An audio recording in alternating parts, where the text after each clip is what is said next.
Hey guys, it's your girl Boonie, and you're listening to episode 135 of the Boonie Breakdown podcast, your source for all things responsible and ratchet.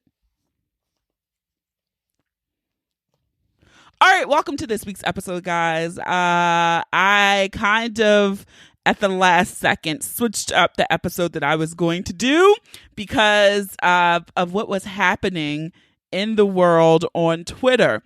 And there were a lot of allegations of sexual misconduct and conversations about consent happening over on Black Twitter. And I was like, you know what? We haven't talked about consent here. Who can I get? And I reached back out to Vanessa of VagEsteem. So Vanessa is a friend to the Boonie Breakdown. She was at our live show back in November of 2018. She was also on episode 91 of this podcast. So if you haven't listened to that, you can head on back and check it out as well. But she likes to encourage good sex and healthy sex through courageous conversations. And I was excited to have her here on this podcast because I think she was the perfect person to talk about consent. And before we get into that, we also have like a little quick kiki about Dennis Rodman. Not random. We'll talk about it and you'll hear why we talked about it later. All right. So stick around for this very important, responsible conversation, but we get a little ratchet too. All right. And now we're going to go into Boonie's pick of the week. This week, my pick of the week are all of the sales. All of the good ass sales that are happening while we're all in the house. And I hope even if you live in a state where things have been lifted and eased, that you stayed your black ass in the house. Okay. Yes. I know I have a few white listeners, but my audience primary target member are Black women. Okay. Stay y'all motherfucking asses in the house, even if the order is lifted in your state. I don't think we're out of the thick of this yet. Okay. But I will say I've been enjoying some of the sales. Like right now, I just got an email. Old Navy, nothing on the site is over $25. Like, excuse me, what? I might have to go check that out. Kiehl's 40% off. What? I'm definitely checking that out because that is one of my favorite skincare brands. I've also been trying to do my part in supporting small businesses, particularly Black-owned businesses when can. If not Black-owned, then women-owned businesses. That has been primarily what I have been buying, but I'm going to get something from that Kiehl sale. You best believe. So shout out to all the people giving us some 50 and 60% off coupons because they don't never really do that at some of these sites that I shop on. Like even Nordstrom. Nordstrom sent me an alert like 60% off. I'm like 60 at Nordstrom? Oh, let me go see what's on there. All right. So if you have the funds, you have some leeway, treat yourself to something nice this week. Pay your bills, pay the rent, pay the mortgage, but treat yourself. You deserve a treat. You do. We all deserve a treat. All right. Let's get into housekeeping. All right. This week, the episode from last week was episode 134 with Dr. Wendasha Hall, the sensible sexpert. And it was interesting. A lot of the feedback about this episode was centered on threesomes. And I asked a poll in my Talk to Boonie Tuesday, how many people have ever had a threesome? 72% of the people who answered that poll said they had never had a threesome. Now, of the 28%, majority of those people who answered yes were men. I noticed all the men who responded to the poll said yes. There was not one man that I could tell in the nope. So I thought that was just an interesting feedback. I got one quick message on Instagram. Someone was like, yes, I agree with Dr. Wendasha Hall. You got to lay the ground rules for a threesome. Impromptu threesomes are not all they're cracked up to be. Trust me, trust me, trust me. So that is a tip. That seems to be the consensus. Thank you for listening. If you haven't, go back, circle back and listen to that episode. All right. We are almost there, guys. I've been trying to get to 100 reviews on Apple Podcasts. All right. And you guys have really stepped in and try to help your girl out. So shout out to LM Coco 69 who said obsessed, 5 stars. I really love this podcast. Boonie is awesome and really brings attention to hot topics and brings laughter into sexual health. So thank you, LM Coco, for this lovely review. I appreciate it. And you too, if you listen on an Apple device, iPod, iPad, iPhone, MacBook, you can leave a 5-star review over an Apple Podcast. I'm really trying to get to 100 5-star reviews. It's 5 easy steps. You don't know how to do it. You can personally DM me, email me. I will tell you how to leave a 5-star review. All right. And be sure to follow us on Facebook and Instagram at The Boonie Breakdown. You can follow us on Twitter just at Boonie Breakdown. And when sharing this episode, please be sure to use the hashtag The Boonie Breakdown. You can tag us as well. And you can use the hashtag PODIN, PODIN. I love it when you do it, especially in the Insta stories. And remember, if your page is locked, I will not see it. If your page is locked, I do not see it. Okay. So that is probably why I didn't respond, but I normally respond to every single one that I see because I love you guys so much for sharing and putting others on. And I actually got a funny story this week where someone said they had been sharing in their Insta story that their ex started listening to the podcast and has now been using the podcast to kind of creep back up in them DMs and them iMessages. Look, I always say when I close out the show, share the podcast with those you hate. I really mean it. Share it with every fucking body. I don't care. But be smart, sis. Don't let him creep back in. Don't let him use Boonie to get back into your life. So that is it for me. I'm going to shut the fuck up now and let's get ready to break it down.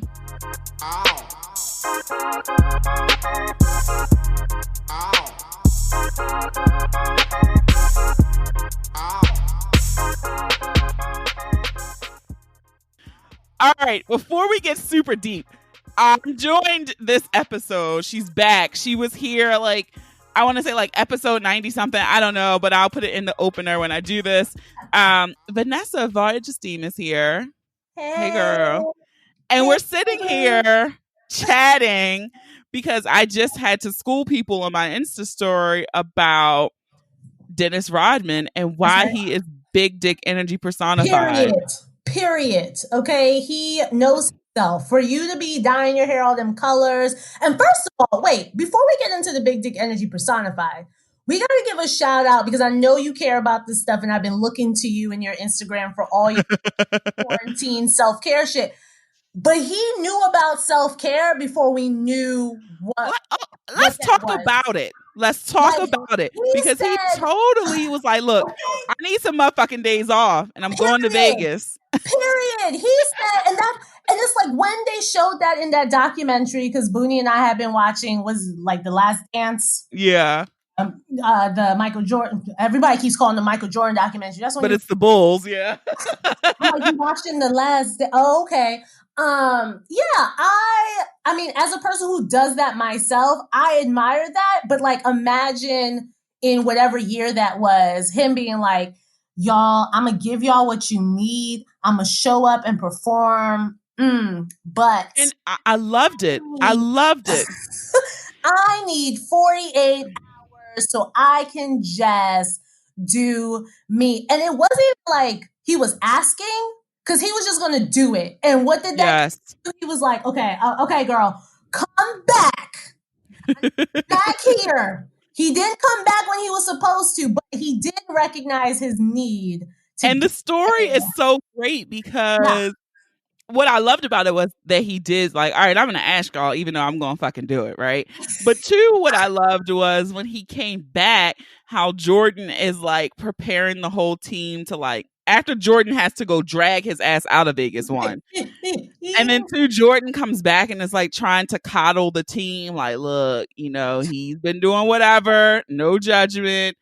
Let's just like ease him back into it. And they were like, his ass was lapping them. And so they were like, it took them 4 laps to catch up with Dennis Rodman after he had his.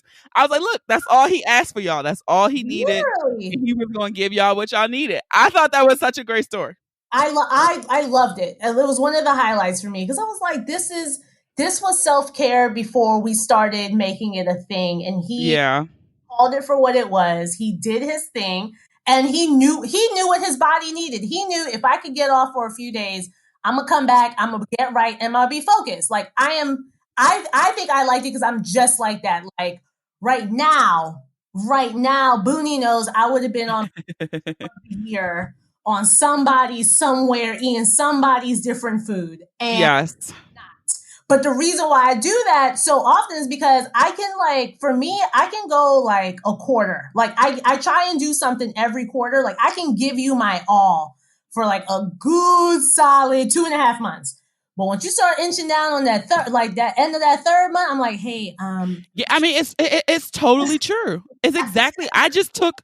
I worked from home a lot before all this happened. Anyway. I remember, yeah. I remember. And so for me, it's like I looked at the calendar too. Like, okay, shit, I ain't been off since February. That's not normal for me. So That's right. I just took Wednesday off. Like, fuck it. I don't give a fuck. Like, That's right. And I'm going to take a day off next week too. And I'm going to take like. I'm not going to log it because y'all been overworking me anyway. And that was. We're overworking with this work from home. We shit. Totally are. And I totally told my manager, like, I'm taking Wednesday off and I'm probably going to take next Monday or next Friday off. Not sure yet. And she was like, well, whichever day you take, like one of those days, don't even put in. Period. Thank you, ma'am. I didn't even have to, like, she just told me. She was like that. Don't even log it. Just like, just take it. Put one out of the days in. I'm like, cool. Thanks, sis. That's an emotionally aware manager. And that's what it is. Like right now, my sleep is shit. So that. And I feel like, I mean, you and I both, you know, we do our side hustle things. We do the things that we love. And, you know, we trying to like sustain podcasts and sustain the and the thing that people don't know is that takes a lot of brain work. Like it does. Not sure especially if it's not your full-time gig, like being able to have a social media presence, edit a podcast, produce it, try and do the marketing behind it. That's a whole separate gig. It's a lot when it's just you. It's just fucking you. Like we don't have teams. And so like, and I was just talking to a friend about this today. Like I know when this whole thing started, I was like, oh, I need to like, you know, this is a great time for me to like make content for VagEsteem and I need to do this, and like, oh my gosh, I can work on my media packet. And then it's like when the stuff started happening, I was like, I don't feel like doing. Yeah. I just feel like you acknowledge that shit. And like and what did I do yesterday?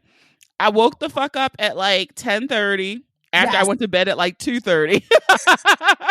Why is it like this? What is going on? But I know. And then I did an errand for my mom because my mom had to actually go into the office. She's only having to go in one day a week. Okay. So I had to go pick up something for her.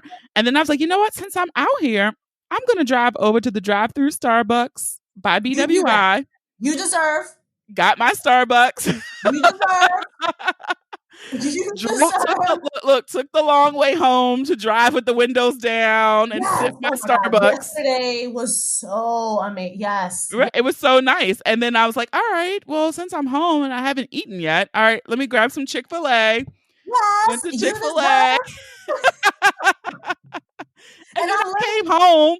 And I'm living for all of it. I'm living for it all. Like, came home, took a nap because I was so exhausted. And then woke up and was just like laying on my bed on my phone. That's right. Literally all I did yesterday. And it felt fucking amazing on my day off. It's what we need. And I think especially as like creatives and like people who are constantly, because that like the energy is not only like the energy of doing all this shit, it's the energy of thinking through all this shit. Like sometimes people are like, oh my gosh, how did you, I know for you always have interviews as well. And so like, contacting the person, thinking through talk about it is so labor intensive. And I've had to, we've been at this for like 5-6 weeks now. Like I am still walking myself through every single day and being like, you have to, you can just sit. You can. Blah, blah. And that's why I said too, I said, okay, my break for me, like I didn't want to not do new episodes since I was in season.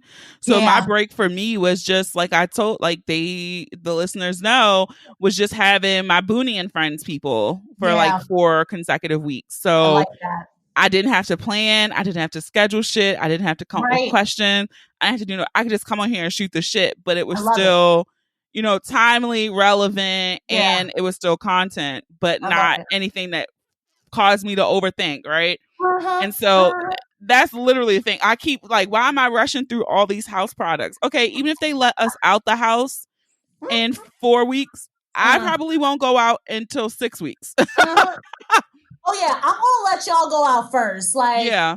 y'all go out for a few weeks first to see what it's looking like before I show my face. Like, Yeah, I don't, and I was just talking through this with someone, like, I don't even know, yeah, I don't even know like what my return to normal is going to look like. Like, I don't feel compelled to be stuffed into places with a lot of people. Right? Like, I don't see that being anything on my list of things to do as soon as we get out the house. I think even like, I think what you're saying like brings up for me, like what we even define as normal anymore. Like we can't go back.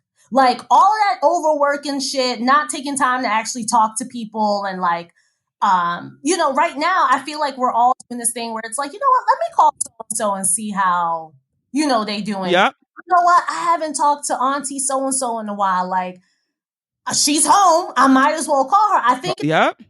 Like for me, I feel like every single week of this thing, I come up with a new lesson. Like the first 2 weeks, my lesson was like, if you have the time, do not put off tomorrow what you can do today.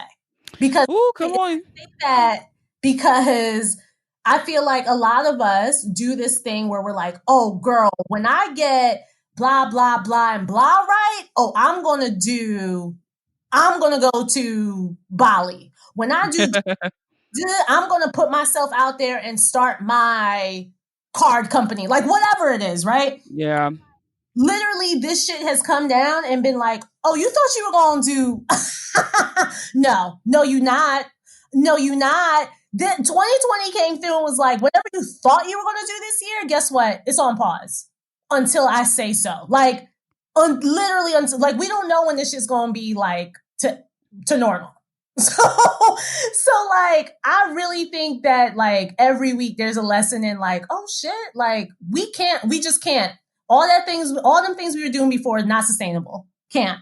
Like all that non-napping, can't do that no more. Like you have to rest. You got to take care of yourself. So. All right. I agree. Like 2020 is, you know, proving to be an insane year. And the homie KG, he proclaimed back in 2019 that 2020 was going to be the wildest year of our lives, and so far, it is proving to live up to that. You are not lying. You're not lying. My goodness. All right, I kind of want to switch gears a little bit for us. Let's do it. Because the reason why I reached out to you for this episode was because the Twitter, I like to hang out on Twitter, on my personal Twitter page, and it was several allegations made against some, I'm going to say, well-known influencers in that space. And well, yesterday it was one in particular, his response, and then today there was another allegation thrown out against someone in this same crew. Oh no. And it's not, you know, just singling these people out, you know, the whole Me Too movement. Yep. And I'll even say my own notions about consent and what that looks like for me, how I could even be guilty of not getting consent from some of my male partners, right? Like, give me your dick and I'm just great. Like, right? So I just kind of want to I said, I need to find an expert. I know one. Oh, Boonie. I'm honored and annoyed at the same time. Look, you are the expert. I do want to have a healthy conversation around consent. Absolutely. I'm ready. All right. Ugh. I'm going to speak from personally first. Yeah, go for it, boo. I kind of feel like I started when I was listening to some of the stuff that was happening on Twitter and reading the tweets that this person was saying happened to her. Mm-hmm. I started trying to think of times, at least in my adult life, where I felt like the line of consent was blurry. And thankfully, for me, I can't pinpoint any moment with I'll say intimate moments where I've said I didn't want to do anything or to stop and my request wasn't honored. Thankfully. Right. And I know that is not normal. Now, I can think of other times where I might have been out in public and some man just felt the need to grope me or grab me or do something totally. But sometimes in that moment, you don't know what's going to happen. So you let it continue because it's like, all right, just rub my butt and walk the fuck away from me. Right. Don't do anything at this point. Exactly. So I do have those moments. But I was trying to think of in an intimate setting with people I've been intimate with. In work, I did have an issue at work where it was borderline harassment, but it never moved to anything where the person actually did anything physical to me. So I'm like, oh my God, that experience might resonate with some people. Yeah. But I know almost every woman I know has had some experience, whether it's been on the street, a stranger, someone they know, a coworker, where they felt like they had to give up some part of them to protect their own safety. That's right. Yeah, so it's funny, like when you reached out, of course, like, of course I'm going to have this conversation. But yeah, you and I were thinking the same thing because that afternoon someone tagged me and was like, I'm going to need VagEsteem to come through and re-educate these people but mind you, the irony of all of this is that April is Sexual Assault Awareness Month. So there's that, right? Like, I put up this campaign that I call Consent Is, because I feel like all of us, men, women, whoever, people in power, people who feel powerless, we all have these nuances. We all have these experiences that come together. And especially for folks who identify as women, we have these experiences where we do this thing where we're like, what was that?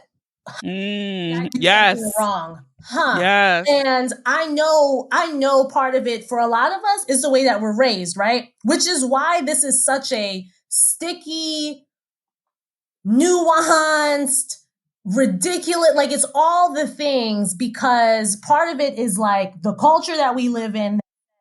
Women are responsible for everything. Women are responsible for what happens, what doesn't happen. Women are the gatekeepers to sex because they get to say yes or no. When in actuality, we know what the structures are. And the thing is, it's funny that, of course, like we're talking about this, but I was like trying to prepare some of my thoughts, for the show. Cause yesterday it was like a great day. I went walking and just thinking about the work that I do with this. And I was like, yo, even me as a person who's like, rah, rah, I know all the rules, rah, rah, like you can't do this to me. I'm outspoken. Just like you, there's been times when you do this thing. Like I went to a political fundraiser, and what's a delegate in our area had approached me, and I was there for professional, like I was there for work. I was there to be like, thank you for supporting our bill. Appreciate you. And dip out. Good night. and I'm here for the hors d'oeuvres, and then I'm gonna leave. So I went in to shake this person's hand, and I was like, hey, thank you so much. And he opened his arms and was like, come on, like, give me a hug. Like, like, why didn't you say? Because if somebody did that, like at the gas station, I would have been like, what? Yeah. But then also for a lot of us women, we understand it depends on the time of day. It depends on who we with. I was in a formal setting. I was at a fundraiser, like a ball type area.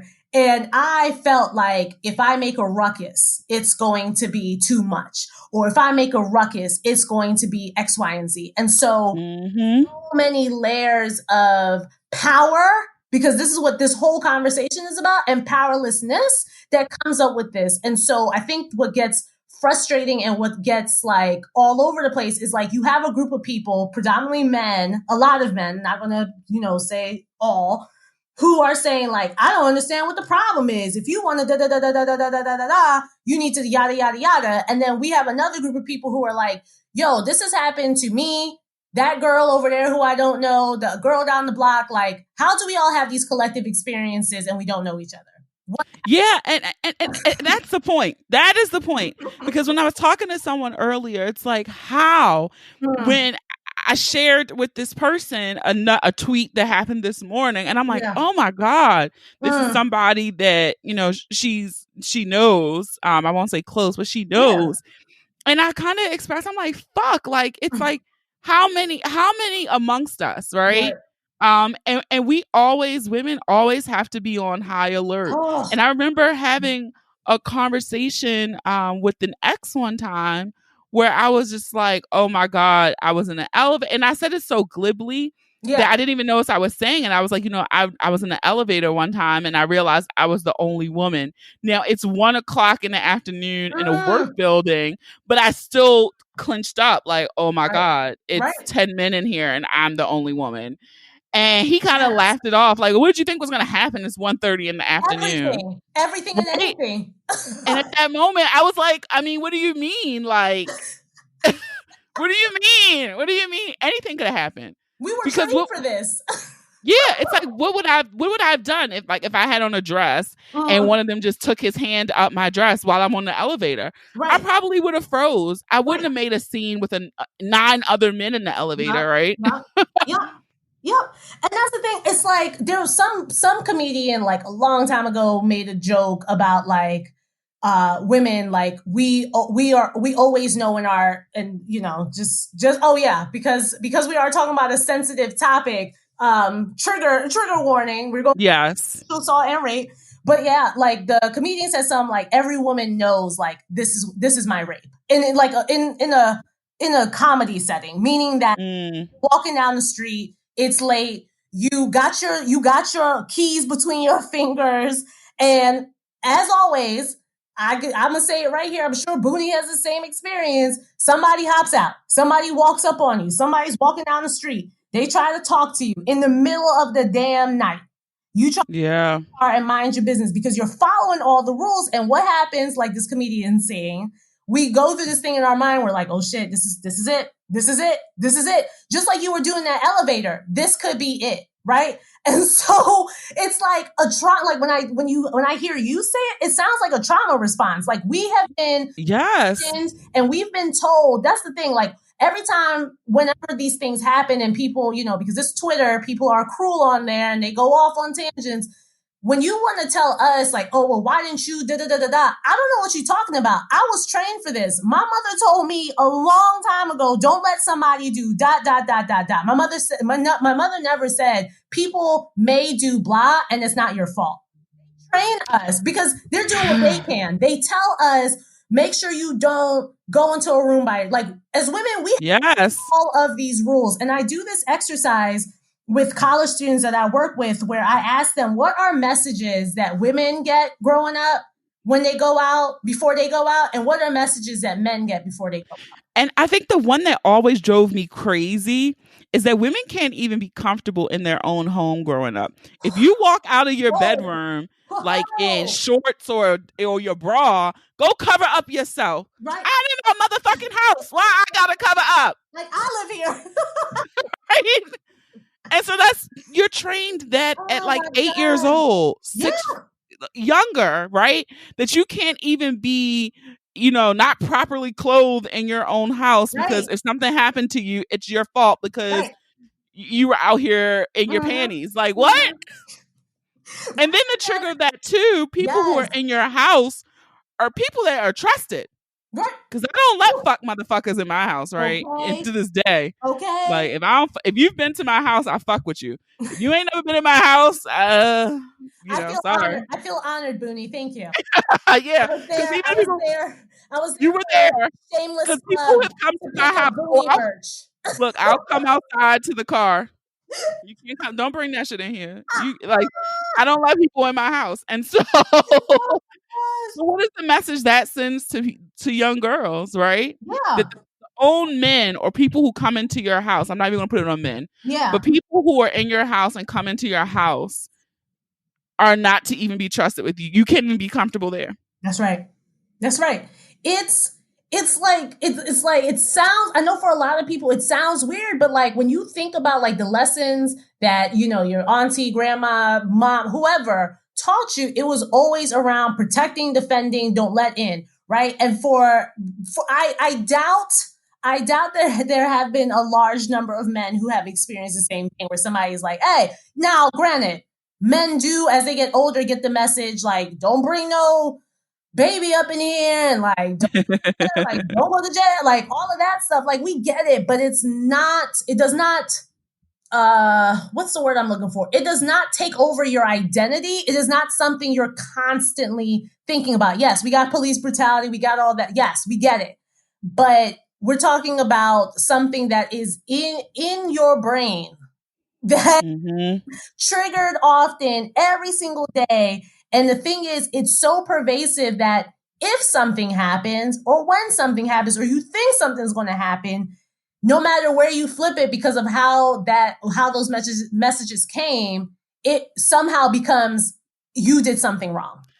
And I kind of want to, I like saying the things that you're not supposed to say. Yeah. And I know somebody's listening to this right now and they're probably thinking like, okay, well, in some of the sensitive. Yeah, I know in some of these situations we hear these things come out and we see these allegations and people might question it like, well, she knew or they knew what they were doing by going to his office or they knew by doing this, like, oh, she sucked his dick.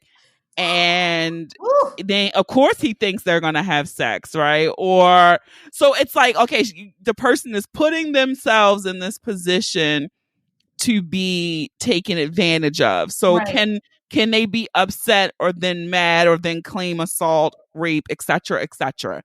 And so, I struggle with that too because it's kind of that training that you have, like.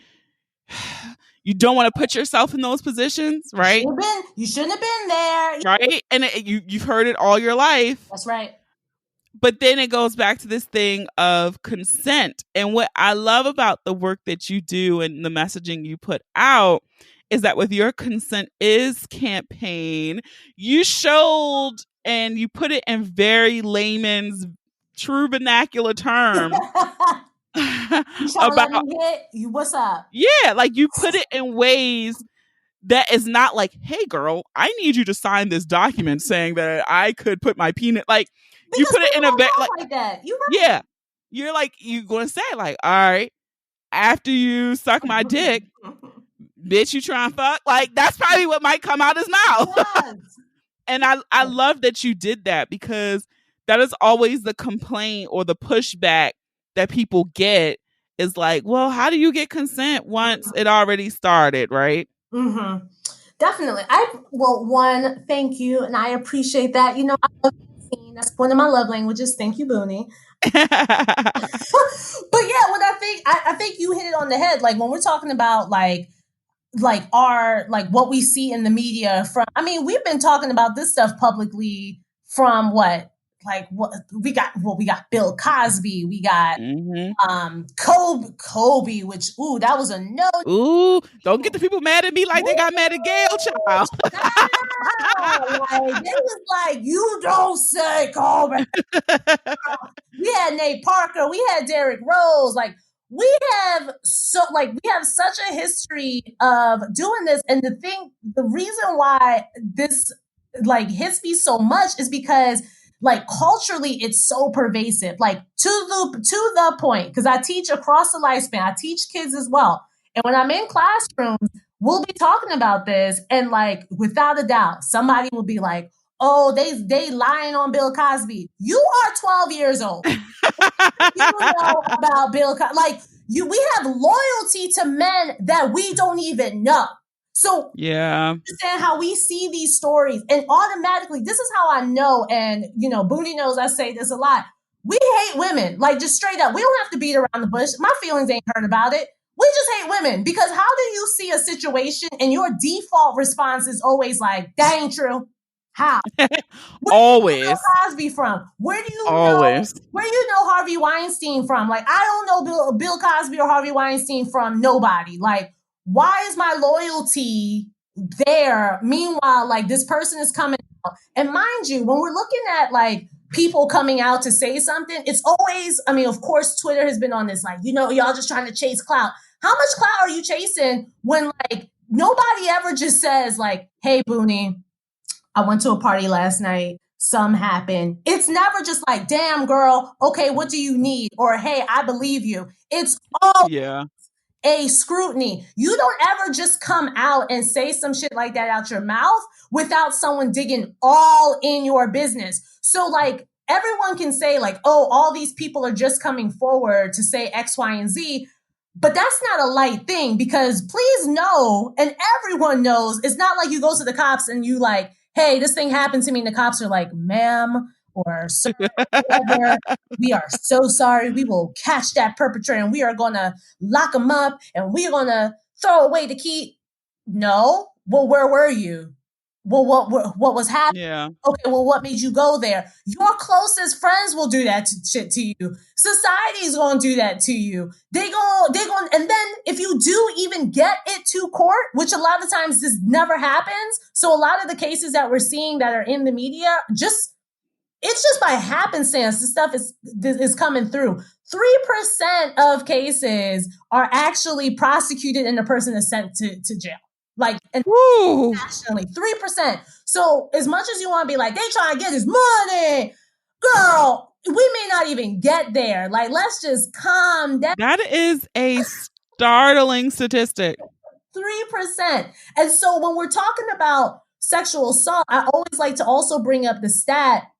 There's a stat on the RAIN network. It's the rape, incest, there's a couple other letters in there. I'll make sure I get the resource. But they study this stuff, and they're the ones that are putting out the stats, because you know this is the time when everybody wants to become a statistician. They want to know stats, and you know, like this is the only time you want to know that. But when you know your boy, you know, is accused of like robbery or something, you're like, free my man. Anyway. So everyone wants stats during this time. So it is said that the amount of, when we're looking at lying, because that's the number one thing that comes up, like, oh, these people are lying. Oh, these people are lying for clout. Oh, these people are lying. Look at the stats.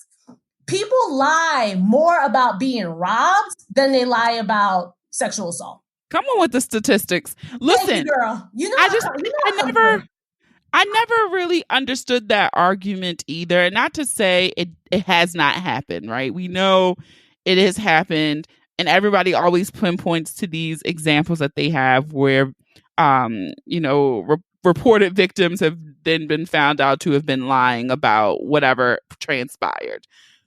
But I just don't feel like for most women or most victims, to it is a process within itself to even process what happened to you.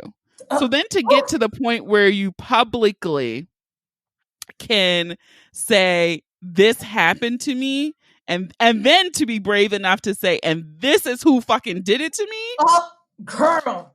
I mean, how can you even say every time that happens that they're doing this for clout? Who wants to fucking do that for clout, right? They're going to drag your ass. They're going to find every single tweet, post, Insta. Like, you could get clout faster by just showing your titty on Instagram Live. Like, why the fuck would that be your answer to get? Like,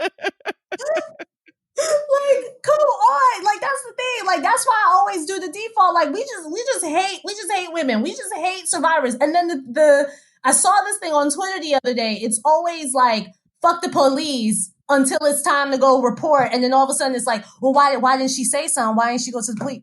But I thought we didn't mess with police. Like, what's the goalposts? Like the goalposts always move, child. They always move. Like, so which one is it? Can we trust them? Can we not? Like, are we holding each other accountable? Like, what is it? Like, and here's the thing I really think it pinpoints down to. Mm-hmm. Because, people were applauding the Joe Budden podcast for having the conversation. I haven't listened to it. I don't listen to his podcast a lot just because they're 3 hours and I can't. You're like, I would like to sit in silence. Thank you so much. Yeah.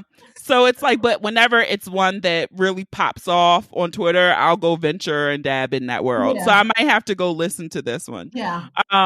But I think the part where this is sticky, right, is because when these accusations come out and you hear these scenarios, people then can put themselves in the person who is the accused, right? Oh boy, come on. So it's like, well, shit. I remember that time when, the girl sat on my desk and I rubbed her ass, or I remember the time that I was fucking and she kind of said stop. But I kept fucking, right? And so I think that's what this triggers then, because nobody wants to be a rapist, right? And most decent men, or I keep saying men, but y'all know because I'm heterosexual, so I always think that way, and it's not to be exclusive. Okay, absolutely not.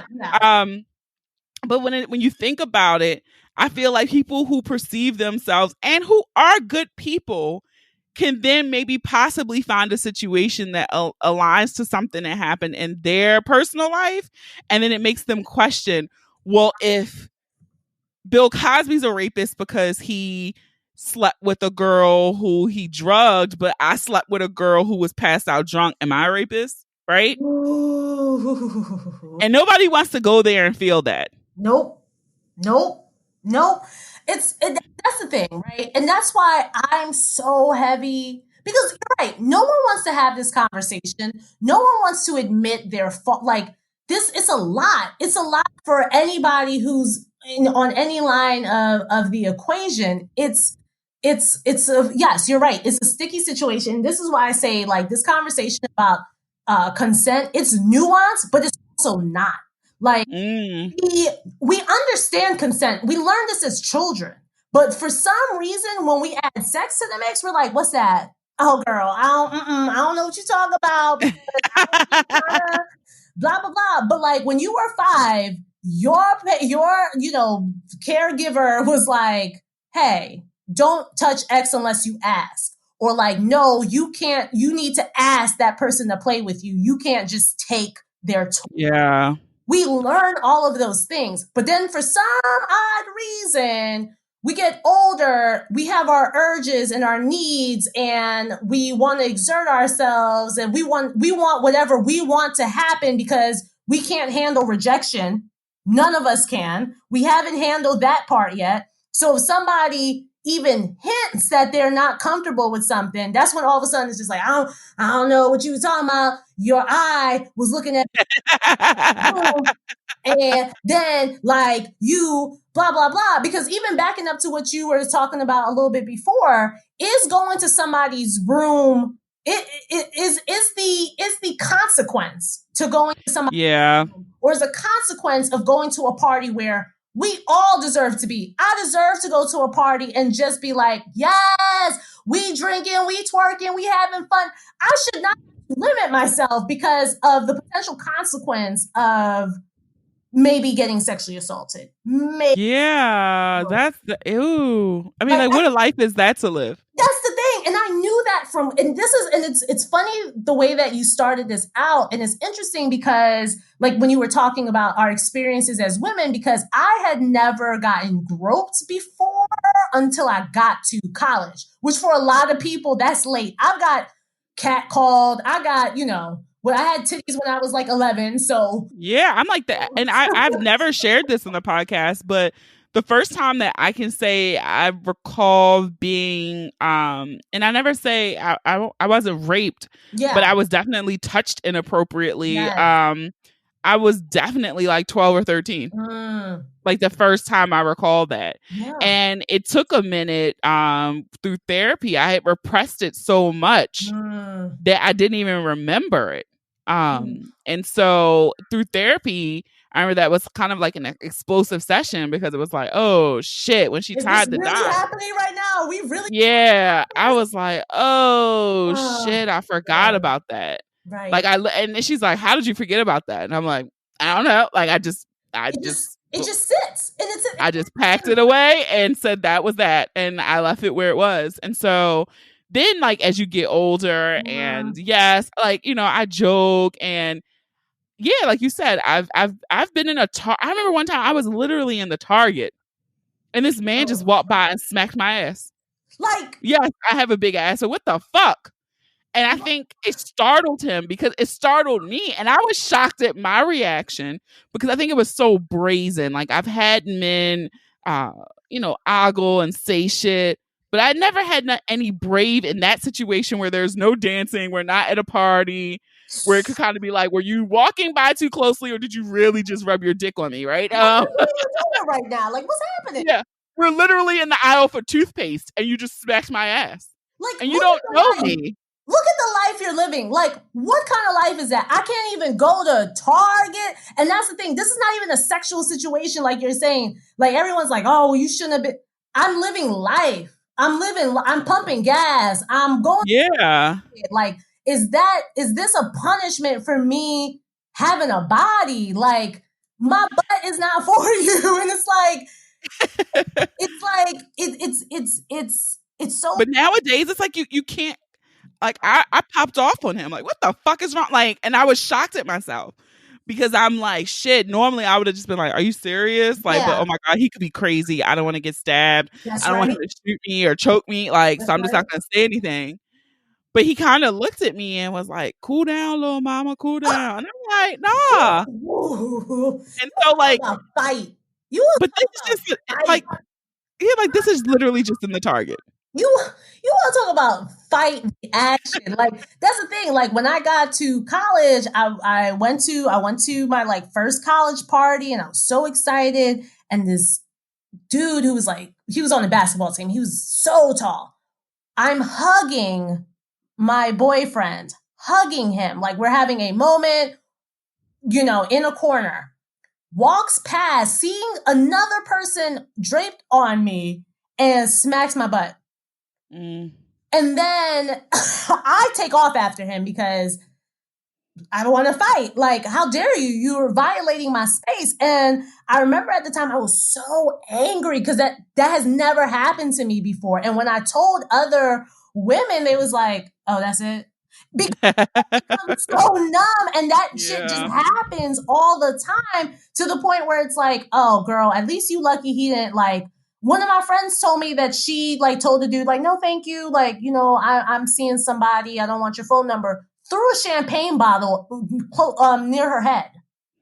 Oh my God. What are you like, these are the things that we deal with that like people are just like, that's preposterous. That's what you're making up. But these are our lived experiences. And this is the stuff that happens that becomes so normal for us that we start accepting or we start repressing. Because same as you, it wasn't until what was the Supreme Court judge, that case was happening. Oh yeah, Kavanaugh. Yeah, when Kavanaugh happened, that I realized that in the 8th grade, I had, you know, I was in my room, I was having like my 8th grade birthday party, and there was a boy, I thought, you know, I had a little crush on him, but like a crush.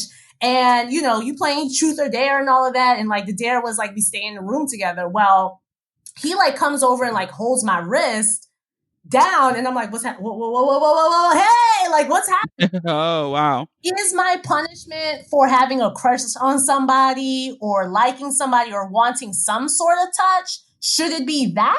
I don't think, like, I don't know. I don't think so, y'all. So it's like shit gets repressed. And I think the thing that makes it so hard, and I'm constantly thinking about this as an educator, because I don't want to keep having this conversation. Yeah. And I think too, it's like that is where we are now.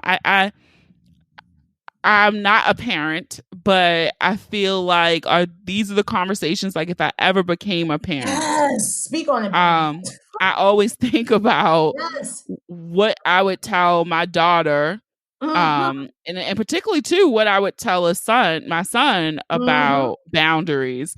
And one of the things I loved is one of my Facebook friends every Thanksgiving does this post where she's like, if your kids don't want to kiss Uncle Bobby and whoever, don't make them. Like, stop forcing them, and teaching kids that they really do have agency over their body, and they aren't required to let people that they don't want to hug or kiss touch them.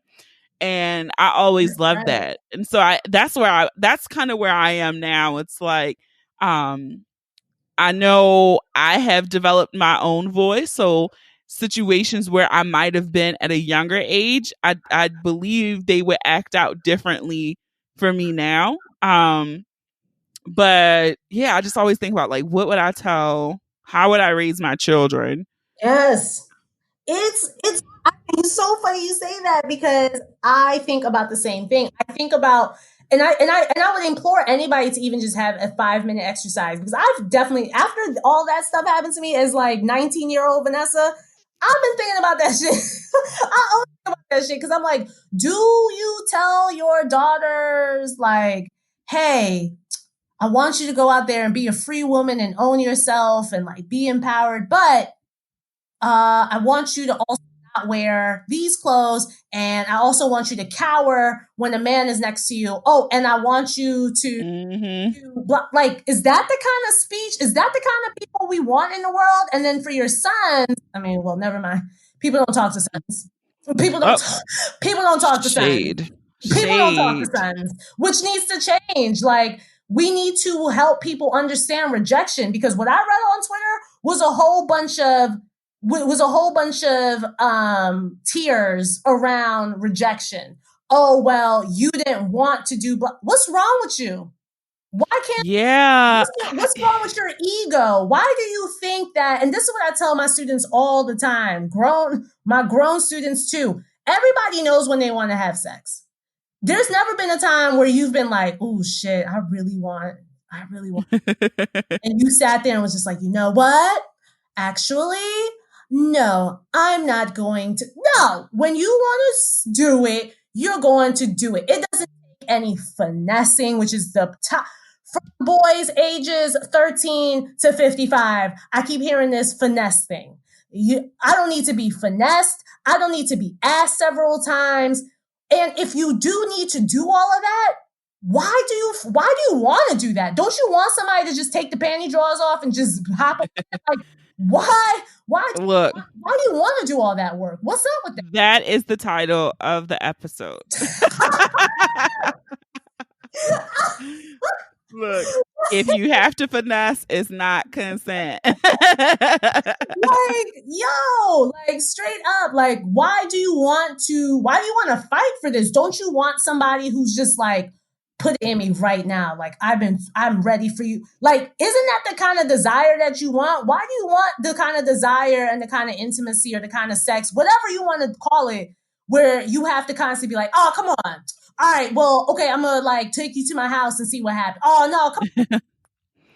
What? Yeah. Or like, hey, do you want this? And then maybe you'll have sex with me? Like, I understand sometimes it may be hard for some of us out here, but like, we're gonna be all right. You don't have to take something from somebody. Don't. It's just like, I feel like, here's what I'm going to do too. I am going to share, because this episode, when this episode drops, all week throughout Instagram, and I'm going to let Vanessa have a chance to plug her stuff, but I'm going to be sharing her consent is post in my Insta story, because I feel like it's just very clever ways. Not clever, I don't want to say that word because that sounds like trickery. But there are very, very sexy ways to really still get consent and not break the mood, right? Yeah. And so no one's saying every time, like, if you, and I feel like too, like, this goes back to a point you said earlier about emotional intelligence. Yeah. And I feel like that is something too that a lot of people lack, because everybody's making these jokes right now on Instagram about Rona read the, like, you know, with the Rona here, everything else needs to read the room. Like, bitch, we don't have time for this. And I kind of feel like that applies in real life. If you have emotional intelligence or high emotional intelligence, Yes. you can pick up when something is changing, right? You can tell when the energy is changing. You can tell That's when right. somebody's mood isn't there. Like, and I'm going to be very explicit and nasty right now. When Do I it. am sucking someone's dick, okay, I can tell when the mood changes. I can tell when he's not feeling it. That's right. Okay? So don't sit here and tell me when your dick is in somebody that you can't feel when the mood is shifting. Oh, say that. Say that. You can feel that shit. I'm gonna go interview her for one. I'm gonna interview you for 2 seconds. When you were going downtown, when you were engaging in the fellation, when you were rocking that person's world, how did you know that the energy changed? What was happening verbally and non-verbally? I'm gonna say verbally they got quiet. One, right? Yeah. So that could be a clue, like maybe they aren't here. Did their mind go somewhere? That's right. Are they not feeling this anymore? Yeah. Right? Because it got real quiet. All the shit. Yeah. All that stopped. All that stopped. All right. Did I bite you accidentally? Like, what's up? Yeah, like, okay, he don't like this twist combo. All right, I'm gonna switch it back up. Not the combo. Maybe my pressure is too hard, right? Okay. God. So that was the verbal. Yes. Non-verbal, I feel like if you're really doing it, they're in your hair, they're holding your head. The touch changed. There you go. And then I also noticed his body, where he was so relaxed and like sunken into the couch. Yes. That all of a sudden he had tensed up. Ooh, why your hips tense? Put your butt back down on the like. Whoa! Why you clench up? So I picked up all of this with a nigga's dick in my mouth. Okay. Period. And I asked you that because that's the emotional intelligence I'm talking about. Like, you ain't got to go to school for that. You just need to be literally read the room, read the body language, read what's going on, because we get caught up. And that's why I created the campaign. And I appreciate you pushing it and, you know, having like pushing the dialogue around it, because the thing is, we do this thing, like I said, because once we get older and we're like, I don't know what that is. What's consent? I don't understand. Like, we lose all sight of that because we put whatever we want first. We're trying to empower this person to make them do something that they don't want to do. And then we then get in. This is when everybody, again, is Detective Olivia Benson on some like, well, did they say no? Okay, well, he said yes, but it was like 5 p.m., but now it's 2 a.m. Like, we get real technical rather than, again, reading the room. So like, okay, yes, he was down for it, but something happened. That's indication to check in. It's not my indication to be like, well, I don't care what's going on right now. Like, I'm going to just do what I need to do. No. Do you ever want to do this again? Then I suggest you stop and be like, hey, and that's the ego thing I'm talking about. And that's the rejection thing I'm talking about, because I feel like in our society, instead of accepting that something's changing, we automatically turn it into something about us. Because here's the thing, you could have been sucking that dick, everything was good, and then he was like, oh shit, I gotta pee.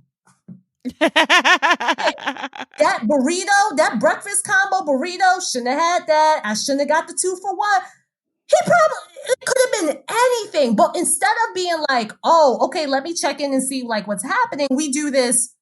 Oh, what? You don't want? Oh my God, this is so embarrassing. You don't want me? Oh my God.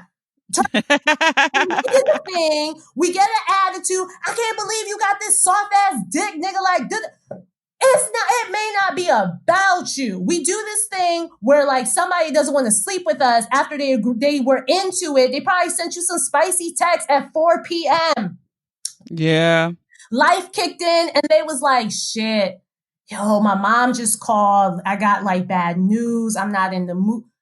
It could be anything. It could also be, I took a second look at you and I was like, I don't want to. And that needs to be okay. That needs to be a valid excuse. We do this thing where we can't handle the rejection, then we want a reason why. And then it turns into this thing where then, as we saw on Twitter, and a lot of the people admitted who were, posting up their stories, I just went ahead and just did it because I didn't want the fight. I just went ahead and did it because I didn't want my name dragged. I just went ahead and did it because I felt like I was in a dangerous situation. I just went ahead and did it because they just kept acting like a baby about it.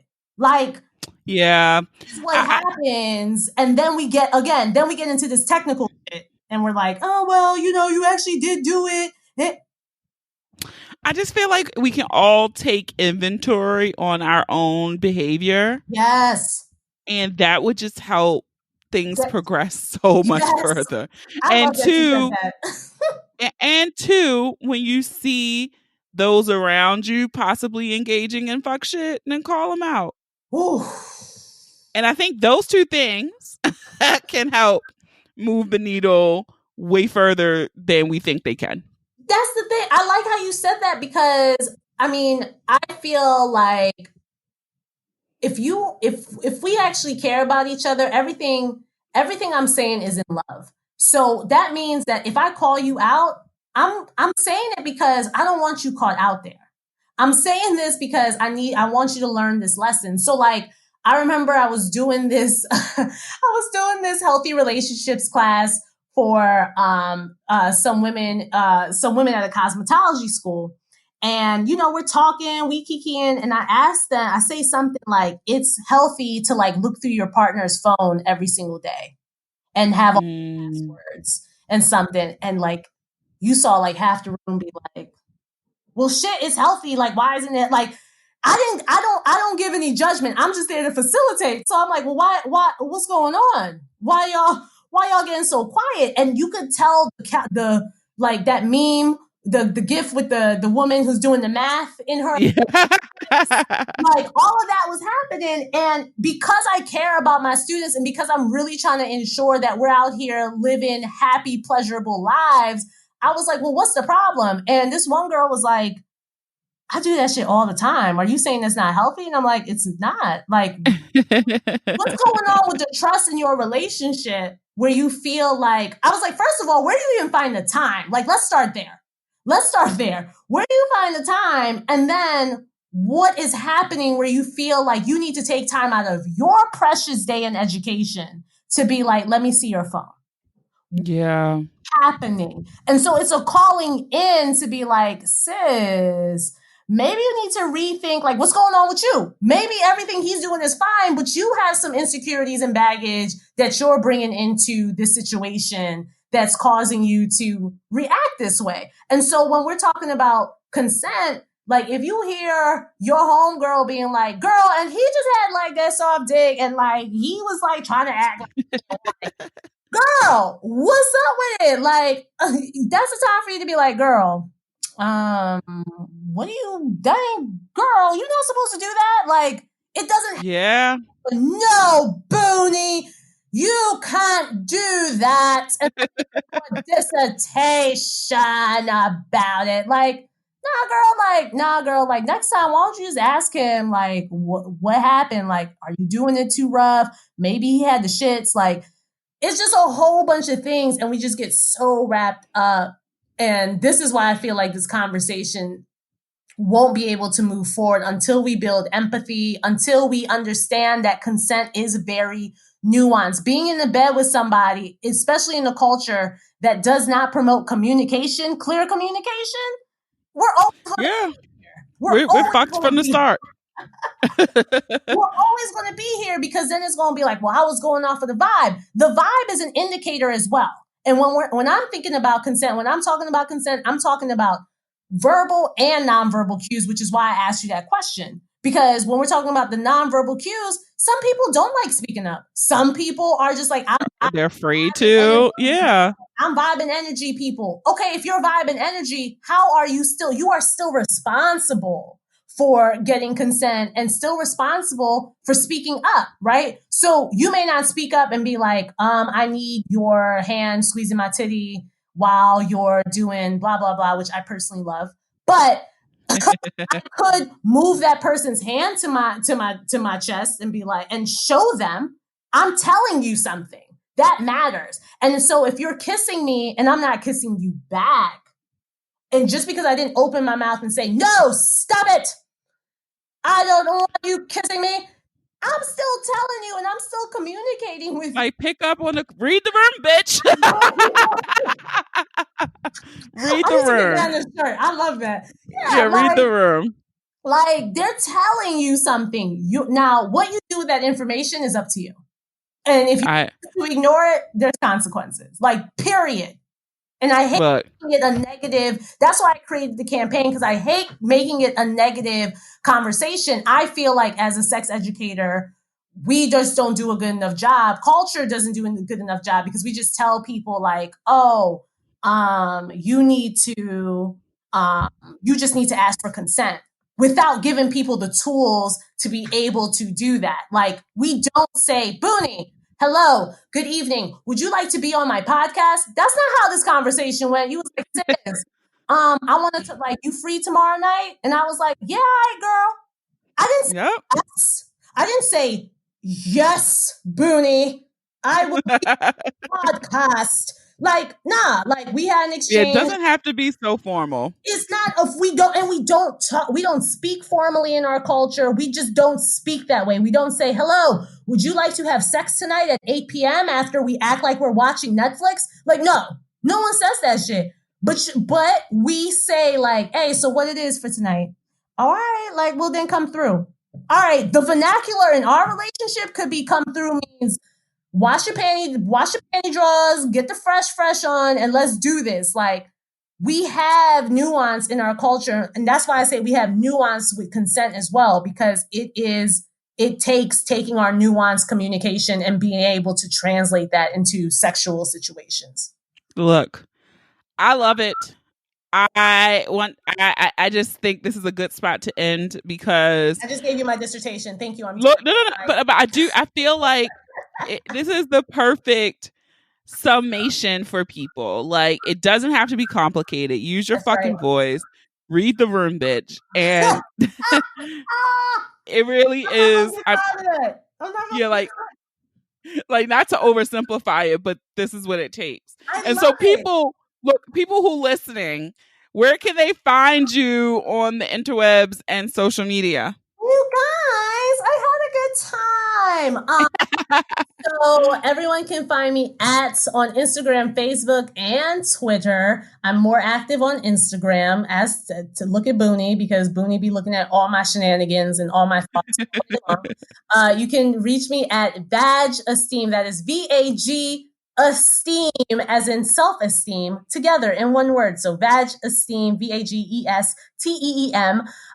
You can always DM me with questions. I consult, I speak, I go on college tours. So whatever is needed to progress this conversation forward, please, let's continue having this courageous conversation, because y'all, like, we trying to like get through life without all this drama. That's it. I love it. So thank you for answering my text, sis. No problem. I'm sorry. I took a little bit of time. I was like, I'm going to go get right with nature right quick. And then I was walking all down Cook's Lane and shit. So here we go. No, it is wonderful. So thank you, girl. Thank you. And I appreciate you having me. All right, guys, that is it for this episode. I want to thank our guest, Vanessa of VagEsteem. Please be sure to follow her. She has a great campaign on her Instagram about what consent is that I'll be sharing all week over on Instagram, okay? I think this is a very important discussion. I'm glad that we had it, and I hope that you share it with others, all right? And if you enjoyed this episode, I encourage you to listen and subscribe to the podcast on Apple Podcasts, Spotify, SoundCloud, Stitcher, Google Podcasts, iHeartRadio, or apps where podcasts are available. Don't forget to leave a review too. You might just hear your review on the next episode. Follow us on all social media. Share the episode with those you love, those you don't love, those you fucking hate, even your ex-boyfriends, okay? I don't make these pretty images for nothing. Have a dope ass week, guys. Please stay safe, healthy, and sane. And thank you for listening. Remember, the ratchet in me always honors the ratchet in you. Until next time.